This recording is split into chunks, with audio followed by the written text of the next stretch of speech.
Well, it's crazy. It's been almost a year, and thank you everyone who's been sticking around. I hope you've been enjoying my other videos, but as of now, Tabletop Talk is back. This week's topic, and yes, we're going to be trying to keep a weekly schedule for this show. And this week, my friends, it is trap time. Ah, yes, traps, the bane of players everywhere. So, you've got your party going through a dungeon, and you want to make it an interesting one. Not just tossing around monsters left and right to your party. Well, damn, good for you. Too many game masters forget the good fun of a series of traps to challenge your party, something that they can't simply smash through. So let's get you started on some, and how to implement them. Now, I'm not going after specific mechanics, because most of this stuff is stuff that can be used to fit in any game system, from Pathfinder to All Flesh Must Be Eaten. The real goal of this is for you to figure out exactly how to put them in, how to mold them to fit your campaign, to make it fun for everybody, you and them both. First, I've got a question for you. What is your party makeup? I know that it may seem metagamey or against certain themes, but you're making these traps, making this world for the players that are in it. No one's going to be running this dungeon later, and you're not hopping them into a time machine for the players that might have done it in the distant past.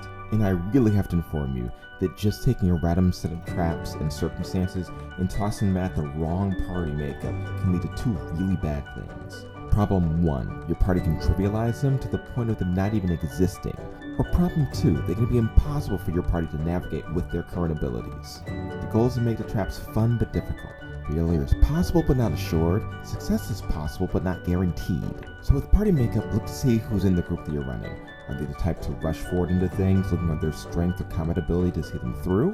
Or are they the type to spend an hour or so picking over even a minor stone, thinking that it could be the solution to all of their problems? How durable are the characters to traps? What are their vulnerabilities? Are they more vulnerable to status ailments or HP damage? Or would traps that incapacitate them by caging or restraining be best?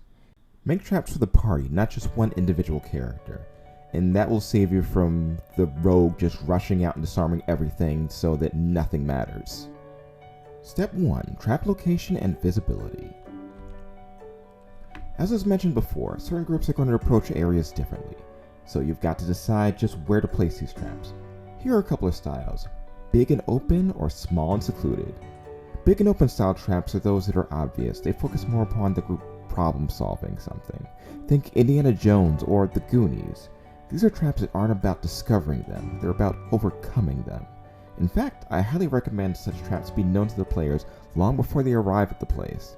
Devise riddles or puzzles about their solutions, so that they might gather up what is needed to overcome them. With those, the whole thing is about seeing your characters pool their resources. It's highly recommended that the focus of the area be on the traps themselves. No enemies, no encounters, just the battle being focused on the players overcoming the obstacle. These work best as multi-part traps, perhaps even being the focus of the dungeon on their own, set in places where there might be a big boss encounter at the very end, or several smaller encounters along the way. But this is largely something where the victory is one where the players have to overcome the setting rather than simply surviving a battle.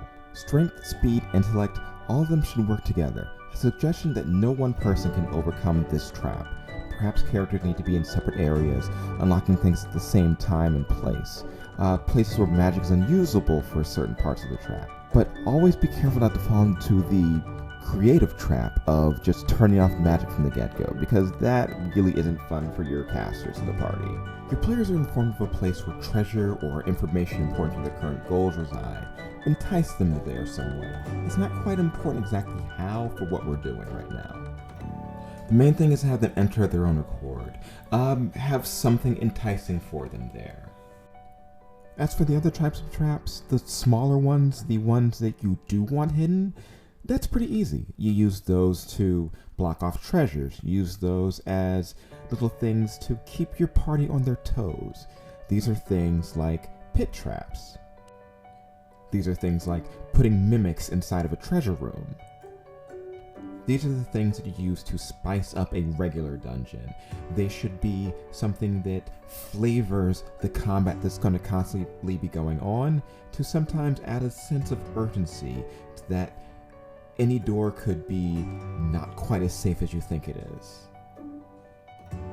The main thing about that is overuse and danger level.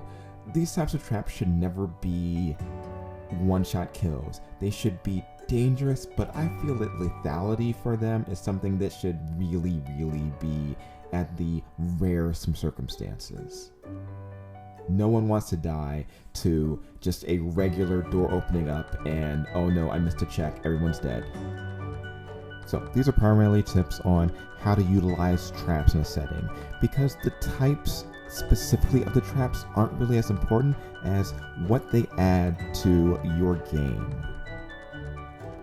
Well, until next time, this is Kekker's Boy with Tabletop Talk, and we're back. I'll see you next time on this and some of my other videos. If you like what you've seen, then subscribe and leave a comment below, and thanks for watching. Bye-bye. Thanks for watching the video. I hope you enjoyed the video though. Press subscribe so you're notified when I upload again.